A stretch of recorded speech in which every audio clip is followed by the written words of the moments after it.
Keeping track of the Helene recovery in western North Carolina is no easy task, and the state auditor's office is starting to keep track of the progress, the need that's still out there, and where the recovery money will eventually go. Queen City News anchor Derek Dellinger has a look at the details. If there's one thing we've learned time and time again from areas affected by Helene, it's the fact that there's just so much of it. Damage, debris, lives and properties shattered, and the weather since has not helped.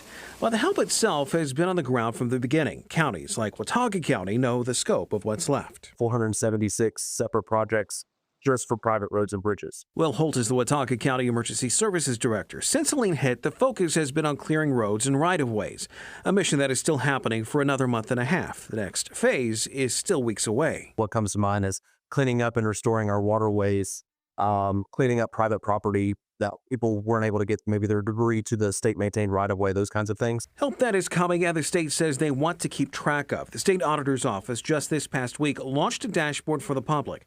While it only looks at housing so far, the auditor's office says more is to come. But even Dave Bullock, the state auditor, says the number of those displaced was higher than he expected. Well, I'm a little surprised at that number. I'm hopeful that as we start getting more real-time data, that those numbers will go down. But help is coming, federally and from the state, all of which will be on the dashboard, which Bullock says will serve as a watchdog for money as it's spent. I'm working with the Stein administration to get the state dollar rollouts, and that will include, for example, private roads and bridges, and individual dollars that are spent on the state level. There's still a view that the cleanup from Helene is taking too long, especially among some who feel like there has been inaction.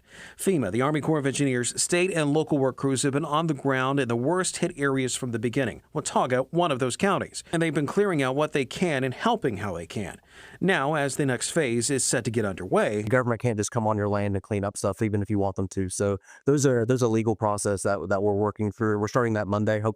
there will be a close eye on what's happening and hope that some semblance of normalcy will return to the areas worst hit. Derek Dellinger, Queen City News.